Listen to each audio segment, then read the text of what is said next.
Kalau kita berbicara AISA dari sektor by sektor ya, ini memang sektor yang sebenarnya kalau sedang stimulus ya kan, apalagi liburan seperti ini ya, Juli, Juni, stimulus yang dilakukan pemerintah ya, salah satu sektor yang terkena imbas baiknya itu adalah sektor consumer good.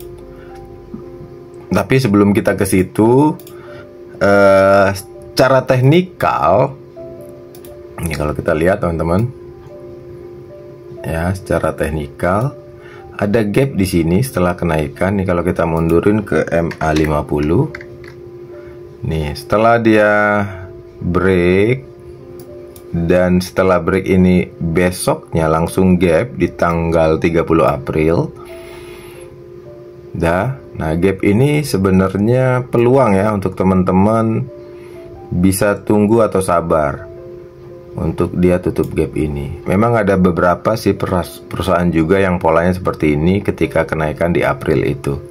Maksud saya gini, memang ada berita juga kalau kita lihat ya, selain berita ini ada berita juga berkaitan dengan AISA ini, baru ya ini berita jadi kalau saya ngelihat pada saat saham sudah diangkat terus beritanya baru dikeluarin seperti ini.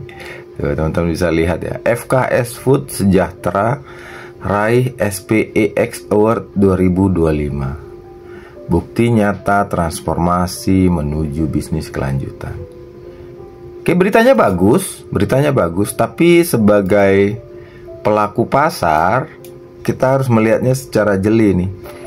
Apakah kondisi sideways saat ini nih, kalau saya bilang ini kondisi sideways dengan gap masih menganga di sini, dan ini kejadian pada saham data ya teman-teman. Nih saham data, kalau teman-teman lihat ya, ini terjadi di saham data juga kan. Nih. Nah, ini ya. Nah, ada gapnya tertutup. Nah, ini kondisinya bahkan ditutupnya jauh lagi turun, baru diangkat kembali, balikin ke gap, baru di flag patternin lagi kalau kita ngomongin data. Saya sih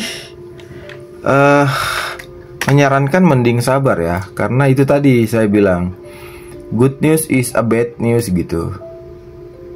Tapi kalaupun teman-teman mau trading hari ini misalnya, perhatikan resisi ini. Walaupun saya tidak terlalu sarankan ya. Ini banyak yang nanya semalam, ada keluar berita itu Pak, ada keluar Bang, apakah AISA layak karena udah sideways? Betul, dia sideways.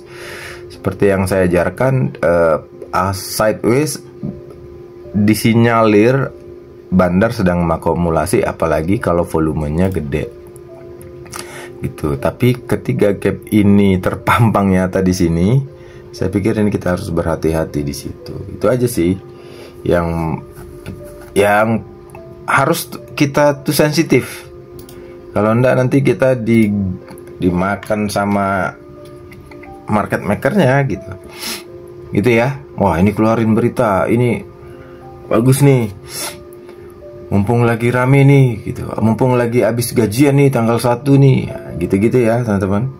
Oke, jadi penting sekali sensitif kita sama hal-hal seperti teknikal ini untuk jangan kita keseret gitu ya teman-teman. Kalau kita terseret, cuci piring, orang udah selesai pestanya, kita yang cuci piring ya susah nanti ya gitu. Selamat pagi Janu, selamat pagi teman-teman ya. Kita agak santai awal Juli ini teman-teman. Walaupun sebenarnya market ini cukup sumringah ya. Gitu. Cukup sumringah. Bursa Asia itu hanya Nikkei dan Hang Seng. Sedangkan futures dan Dow Jones itu rata-rata hijau. Sangat-sangat kuat, strong uptrend ya Dow Jones. Oke, Straits Times juga, Singapura juga cukup uptrend. Itu dia untuk AISA. Semoga teman-teman bisa dapetin insight-nya di tengah-tengah sentimen positif saat beritanya keluar. Justru di situ kita harus waspada ya. Oke, untuk AISA itu dia.